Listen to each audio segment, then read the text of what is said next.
Chevy HHR with a 4-cylinder. Not the coolest car on the block, but definitely reliable until recently. Man, I got a lack of power. Doesn't seem like it's going pretty good. Got a hissing sound when I give it a lot of acceleration, and I have a check engine light on. Well, that all adds up to something. We'll find out what that is today on Tech Garage.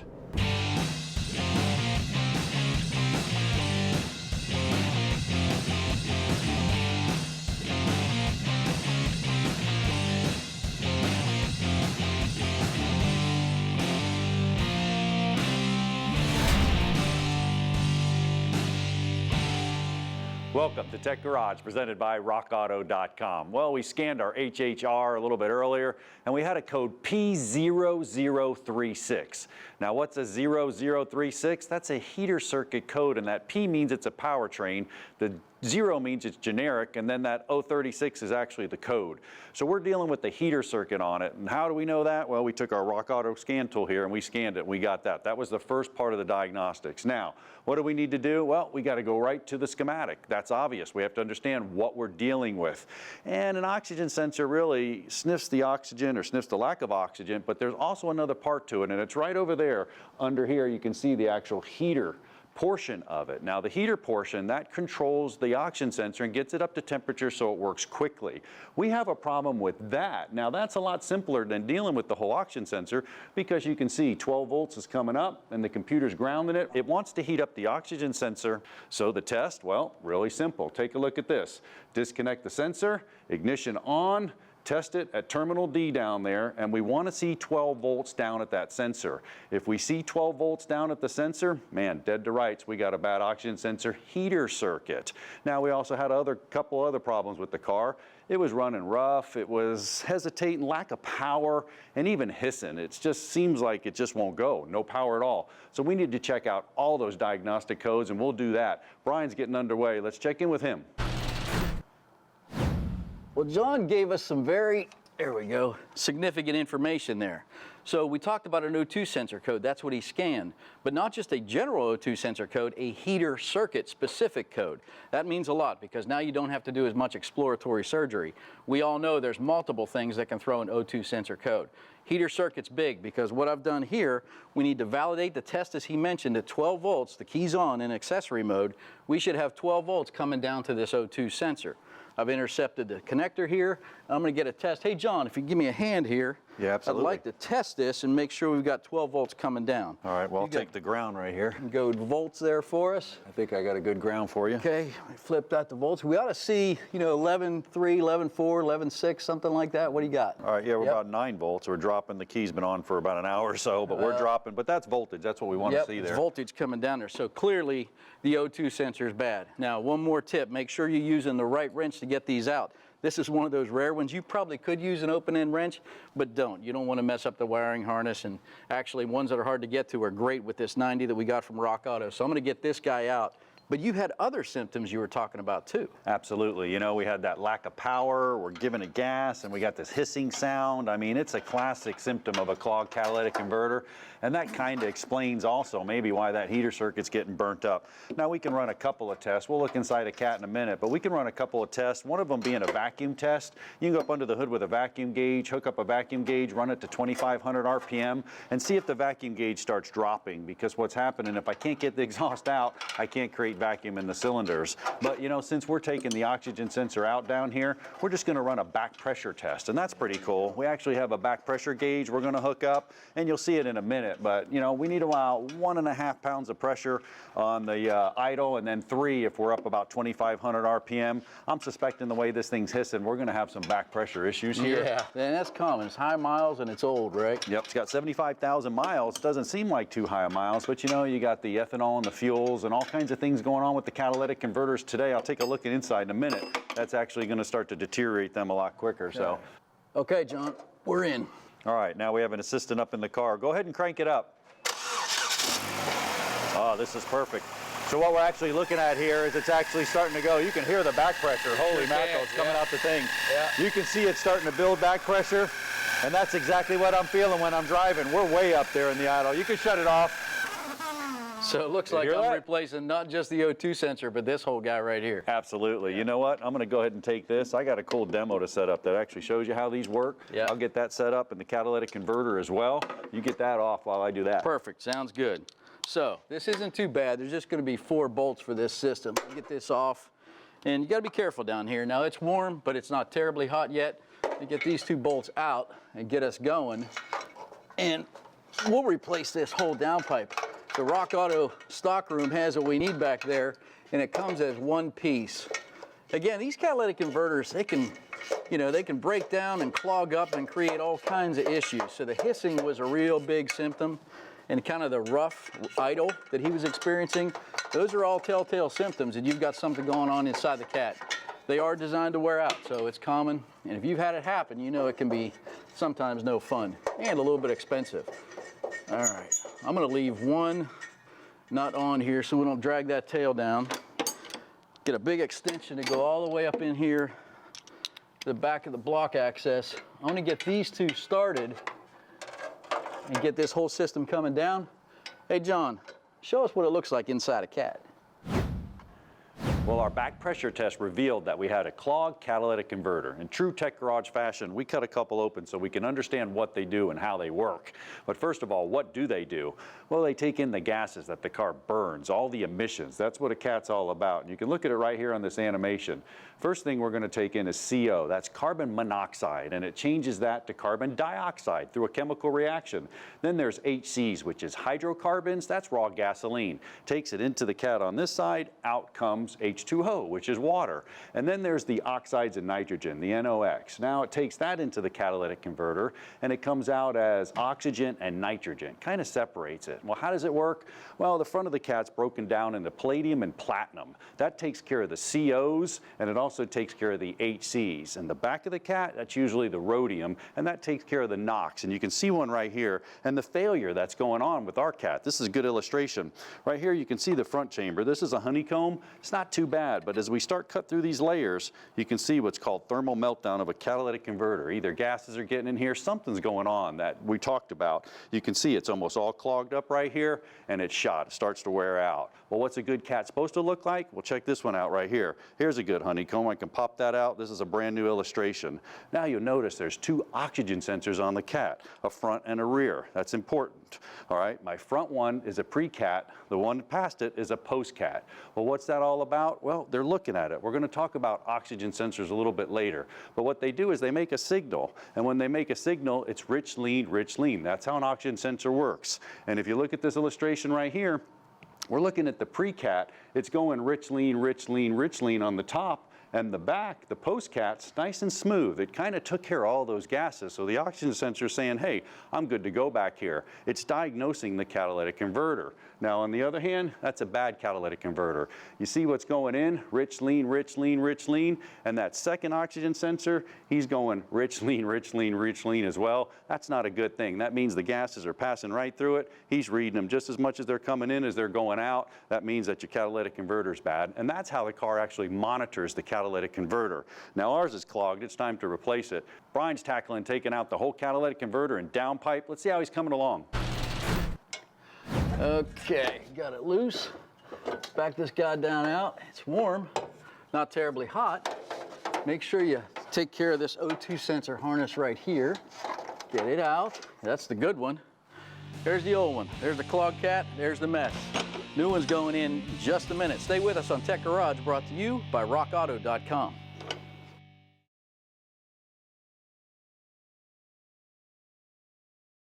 Tech Garage, presented by rockauto.com, is being brought to you by Borla, the world's most winning exhaust.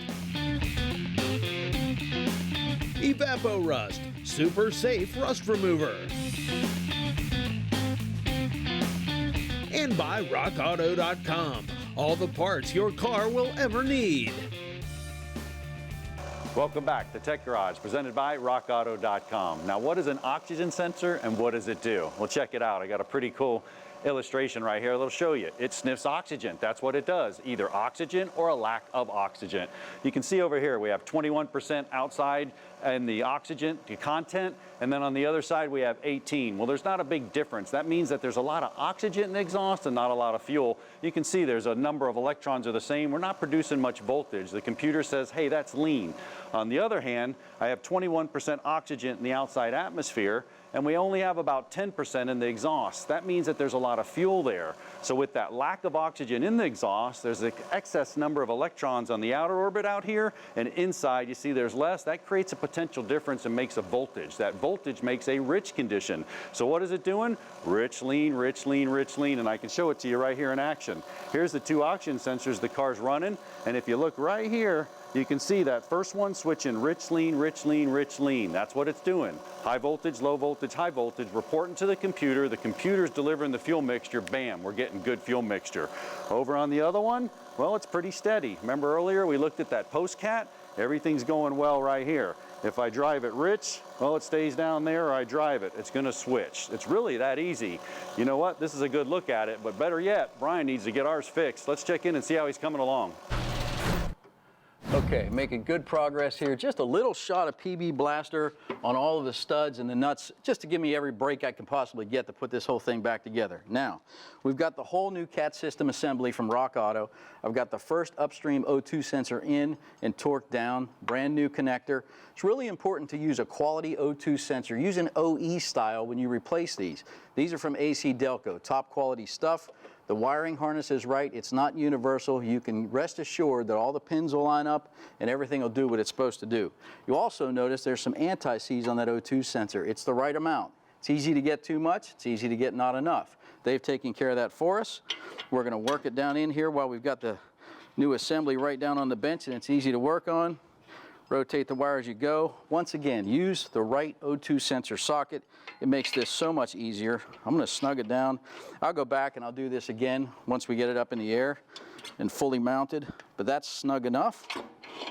Then the next step is go ahead and set this all up in. I'm going to take care of the harnesses as I go. Some safety glasses.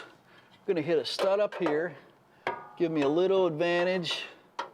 Setting it in, we roll it around right where it wants to be. Right there. There's the bottom stud. Keep coming right here is where we want to be. Top stud. Get this hung back here. Okay. Get a nut or two on. Hold this guy in place. Again, take care of these harnesses, reroute, use the connectors and the holders where they belong so nothing gets burned up. And just remember, if you're ever doing any other kind of service, valve cover gasket, anything like that, use sensor safe gasket sealer because you want to protect the investment of these O2 sensors. This thing should run like a top. So I'll get these in, I'll get them torqued down. The next step is to clear the code, get ready for a test drive. And I'll tell you what, we got more undercar magic coming up on Project M&M as we tackle some transmission service. Stay with us on Tech Garage, brought to you by rockauto.com.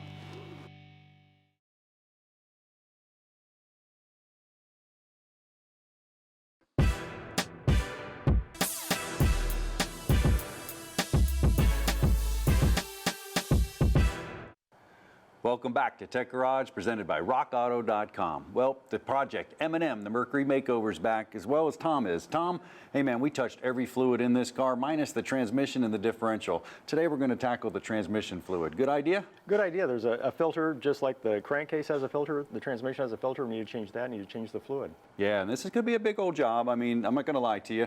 We got our bolts out of the back already. We're just going to work our way. You got your gun. Let's go ahead and work our way to the front here, and we'll get some of these bolts out. Pull the front bolts out.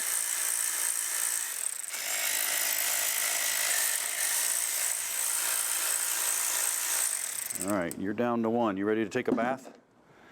Yeah, there's a nice drain pan from Lyle and rockauto.com, but I think we'll still get a few on it. Yeah, it's a good thing we got this, including the gasket. Now, a couple things I like to do.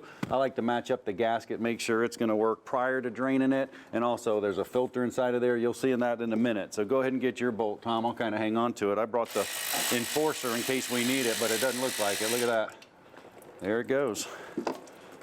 Now, there's no way around it. I mean, it's going to be a mess. This is what it is. I know you come in here, you says, hey, what's the professional way? How are you not going to get greasy? It's not going to happen. Unless you got a drain plug. Good all right? So what I'll do now is I'll go ahead. We got a lot of it out. And this is pretty cool. If we drop the rear a little bit, Tom, you get your gun up there and we just start dropping the rear, you'll see the front will start tipping down. We'll hold on to the pan at the same time. If you can get on that bolt, we'll kind of go simultaneously. And what we'll do is we'll just run it down. There you go. When you see that front end start dropping down, that's exactly what we want. And eventually we're going to lose the whole bolt, which is absolutely perfect. We're going to do this hopefully without taking too big of a bath. Okay, so here we go. Look at this. We can dump it out. Two people definitely helps. Hey, I'll tell you what. Yeah, that was nice. And also we're not laying on the ground taking a bath as well. You know, it really's not in that bad of a shape. This is pretty cool. You know what this tells me? That tells me that it's never been apart before because they actually put that in there, the plug from the factory. So that's pretty cool. We got 53,000 miles. It's never been serviced, 10 years old. Good call. So we're going to get rid of that. Now also, if you look inside of here, I mean, you got a magnet right here. Tom, go ahead, scrape some of that off with your finger. Oh, there wow. you go. Yeah, you see that? You know what that is? Bits of transmission. Bits of transmission. Yep, Yeah, yep. good to clean that off. Yep. Now up in here, we got the filter located right here. I'll just use my enforcer. I'll try to pop that off at the same time a little bit. Once again, without taking a bath. Oh, almost, pretty good. Headed that way. Come right out of there. Tom, there's some solenoids, there's some valves, there's some pressure valves inside of that transmission that can fail. You guys offer that stuff as well? Yeah, newer modern transmissions have these solenoids that, and if you get harsh shifts, you get slow going into gear, these might need to be replaced. Yeah, we sell all that at rockauto.com. That's pretty cool. And check this out. I got some old clutches and I got some new clutches. And this is how a transmission actually works. It just uses line pressure and it squeezes these between metal plates in here. And that's what you just scraped up when you did right there. That's a bunch of material from this fibers. This is a brand new one. Now you can almost see the lines on here. You can see how good it is because it's going to wick away a lot of that fiber material. That's why it's so important to change the fluid. Now take a look at this one. What do you think of that mess? Yeah, it's mostly missing. It must be on this magnet. That's exactly where it is. If it was in this transmission, it would be. It's also broken. So that fiber is going to wear out over time. Good idea to change that transmission fluid just for that reason alone. Time, there's additives, there's fluids to put in there. Now what we need to do, Tom, is we need to go ahead and clean this pan really, really good. You can wipe down the transmission surface here and all the surface around here and some of the valve body, get it cleaned up. We still got a couple spider webs lingering from the top. But it's going to look good. Now, just as important, you want to use your torque wrench, and you want to use those torque specifications. This one calls for 10 foot-pounds of torque for putting these bolts back, okay?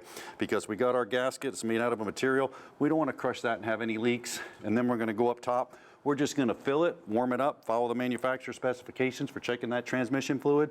Always like to take it on a test drive, come back, recheck it. Man, you know what?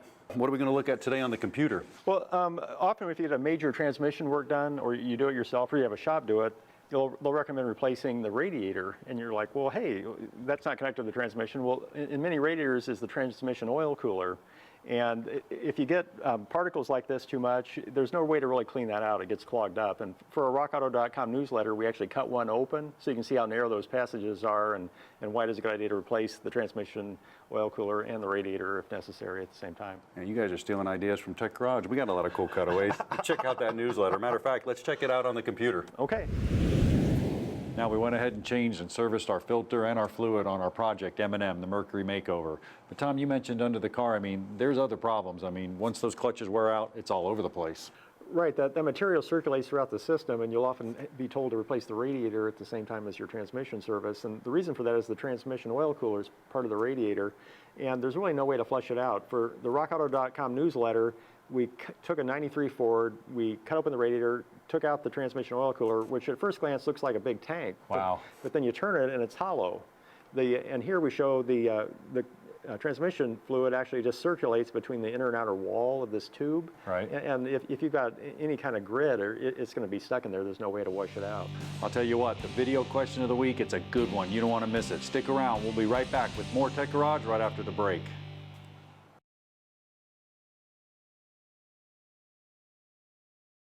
Tech Garage, presented by RockAuto.com, is being brought to you by Z-Max, the one product for your engine, transmission, and fuel system. Clamp Type, the clamp making tool. And by RockAuto.com, all the parts your car will ever need. Welcome back to Tech Garage, presented by RockAuto.com. Well, our video question is from Jeff, and he learned something in a prior episode. I love this one. Check it out. Hey guys, I learned on the previous Tech Garage how to check a bad ball joint. Watch this. I know these are shot. What else do I need to check while I'm in there?